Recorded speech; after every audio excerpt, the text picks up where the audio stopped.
Hi, this is Lucia with The Art of Love. I'm a dating and relationship expert specializing in helping you get your ex back. Today's video is titled, You Must Ignore Your Ex If You Want Them Back. And it is actually a follow-up to a previous video titled, Do Not Respond to Your Ex Until You Listen to This, where I reiterated the fact that you must not respond unless your ex says something significant. And a woman who listened to me and did just that has a success story that she was nice enough to share. And so I'm going to go through that and comment on that. And you will see why it's best to wait to respond. But before I do, I want to remind you to be sure to subscribe so you don't miss out on any future videos. And while you're at it, tap the bell icon so you'll be notified when a new video is up. And check out my new book, No Contact Secrets. The link is below, and that is nocontactsecrets.com, where you can also read 2 free chapters. So before I start her story, I actually have a comment from another guy that ties in very nicely to this. So here is what he had to say. No contact definitely works in the majority of cases, but that doesn't mean you'll get your ex back. It just means you start to become attractive to them and that their ego is hurt. The real deal actually starts after the no contact, and that is where people screw it up 99% of the time. Well, I don't know about 99%, but they definitely do screw it up sometimes because they act too needy or too excited at their ex's messages. Yes, that's true. It's actually harder to respond properly after no contact than the no contact itself.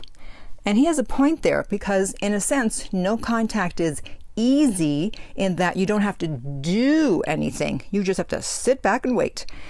It's hard on you mentally and emotionally. That's the hard part. But in terms of making decisions as to, well, should I do this? Should I do this? No, just sit back and chill. The hard part is actually when they contact you, do you respond? Do you not respond? What do you say? What do you not say? And I've done many videos on this, and now I have one more. So let's get started. She says, let me start by saying I've been listening to you for close to 2 years now. Well, thank you very much. I appreciate that. For the past 1.5 years, I've been dating a guy who I fell pretty hard for, and he fell for me also, but I could never get him to commit wholeheartedly. I guess he didn't love me enough to make the commitment I wanted. No, it's not that he didn't love you enough, and that's what always women think. Oh, if he just loved me enough. No, he also has to be ready, has to be in a place where he's capable of committing, and the interest level has to be high. So it's not about love. You know, what's love got to do with it? He traveled a lot, so his travel would often be the excuse for not fully committing. That's true. It's just an excuse. Because I loved him so much, I put up with a lot of him taking me for granted in different ways. And that's why he continued to take you for granted, because we teach people how to treat us. And so when you quote unquote love someone, you let them get away with a lot and they start to take you for granted. So it's a vicious cycle. It was always so hard for me to walk away because of the chemistry we had and how he made me feel when I was with him. Well, chemistry is just Mother Nature telling you that you can procreate with this person, that the combination of you two together would create a good human being. That's all that chemistry is. And people think, oh, well, there's chemistry, so I have to put up with everything and anything to be with this person. No, it just means you can have a baby with them. That's pretty much all it means. Okay, probably 12 times, I would temporarily walk away and completely cut him off. And each time he would come back begging me not to leave him alone, and each time I let him back in. And I bet that you never asked him the 6 questions that you used to ask an ex when they want to get back together, which I've of course done a video on that. And as you can see, this is a temporary band-aid because you had to do it 6 times and nothing really changed. He would just beg you to take him back. You would immediately take him back, and then after a few weeks he would go back to his regular behavior. And this is why fake breakups don't work. She says, I know this is childish of me to keep doing this and tolerating this. Well, it's not so much childish as it is ineffective. I don't care if something is childish. Hey, I'm all for childish. As long as it's effective, but it's not effective, so there's no point in doing it. And she continues, but I love him and was trying to make him change. Now, let me repeat that again for those of you that missed that sentence. I love him, and I was trying to make him change. Girl, if you love someone, you're not trying to change them. But the fact is, the chemistry was intoxicating, so you needed him to behave in a way that reassured you that he would stick around, and when he didn't behave that way, you were trying to change his behavior. So again, what has love got to do with it? She says, which never worked or only worked for a short period of time. This toxic pattern has been going on for a year now. That's a long time. Fast forward to this past March, he moved to another state for work, which crushed me. With him leaving, he still would not commit and still left me hanging on. Well, he didn't leave you hanging on. You chose to hang on. See, we always blame other people for the things we're willing to tolerate. Well, he did this to me and he did this to me. Well, you didn't have to hang on. You could have just said, all right, well, you're leaving, so goodbye.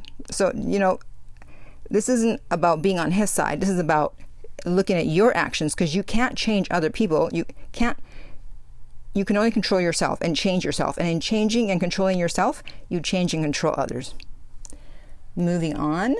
So not knowing where our future was going, or if we even had a future, in the very beginning of May, we got into it about some sneaky behavior I suspected from him. And so we asked her, well, what do you mean by sneaky behavior?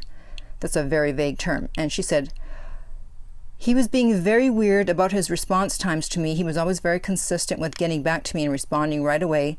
But when he moved, his response times got sketchy and out of the norm. So be careful with the words that you talk to yourself with, like sneaky and sketchy. No, he just was taking longer to respond. Why is it sneaky and sketchy? You're putting your interpretation into it. Oh, he's taking longer to respond, therefore he's sneaky and sketchy. No, he's just taking longer to respond because of XYZ. Doesn't mean he's up to something. Let's not add negative energy into situations now. Okay. So she confronted him on it, and he said some rude and disrespectful things to me. And again, we asked her, well, what did he say? And when I confronted him about it, he basically came at me like he didn't care, and if I had a problem with it, that was my problem and not his. That's what I mean by disrespectful. Yeah, that is disrespectful, but he's also right that it is your problem. It's like, this is how I'm acting, because you've taught him that he can behave that way and get away with it because you took him back 6 times. And if you don't like it, it is it's your problem. But luckily, you turned it around and made it his problem. So let's get to that part. At this point, I was truly, in my heart, fed up. I told him I was done with his ass, but this time I blocked him on WhatsApp and on my iPhone. We remained friends on Instagram, but I decided to deactivate my page. I just needed a break from social media as a whole. This time I told myself I was done, and I don't give a damn what he says to me. This time I was not going to give in. 3 weeks after that, I reactivated my Instagram page. I posted a picture of my daughter. 5 minutes later, he sent me a DM saying he loves me and misses me and my daughter. I ignored him. I was still just so disgusted, even though I still love him. Okay, good. You ignored the first communication.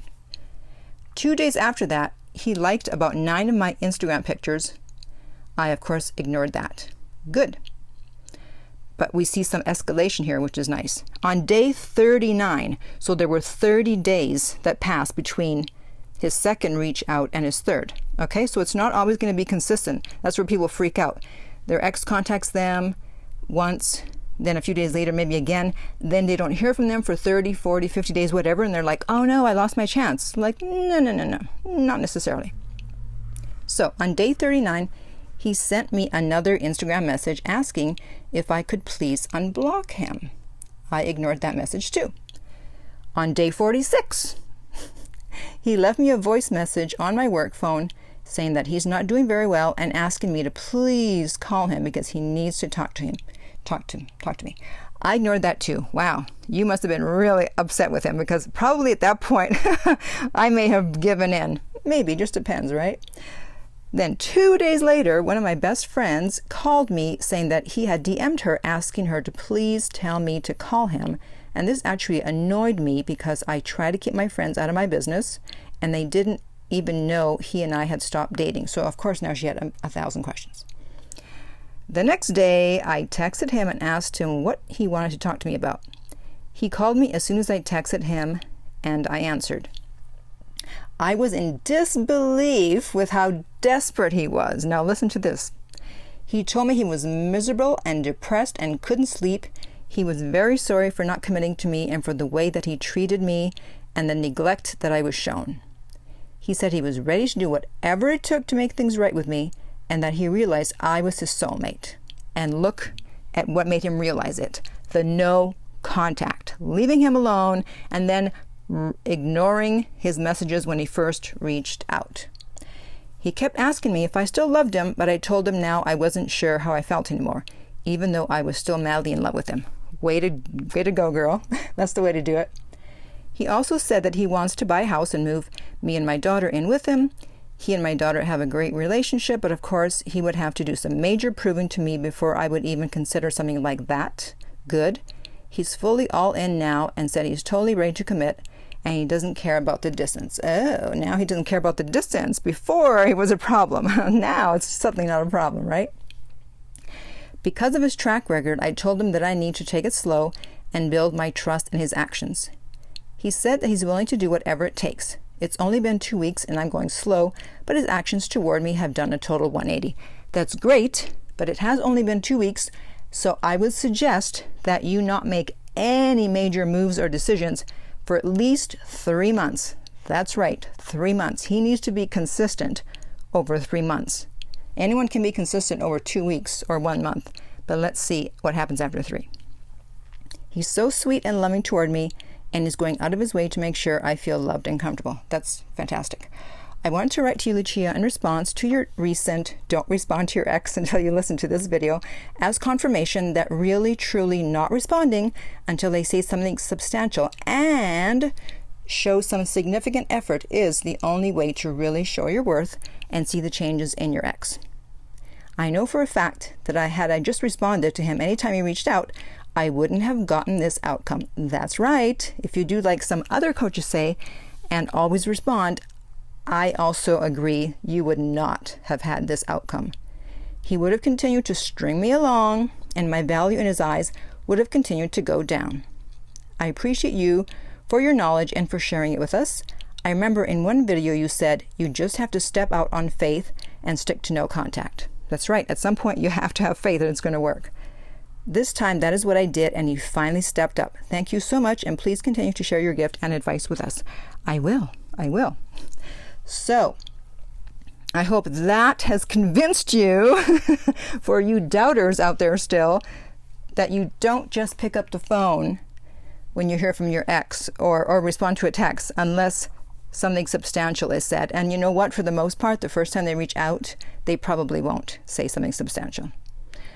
So, if you've received a text or a call from your ex and you're wondering if you should respond, comment below with what it is, and I will tell you whether you should respond to it or ignore it. Thank you so much for listening. And if you would like a private coaching session with me, you can contact me at theartoflove.net. The direct link is below, and we will send you the rates.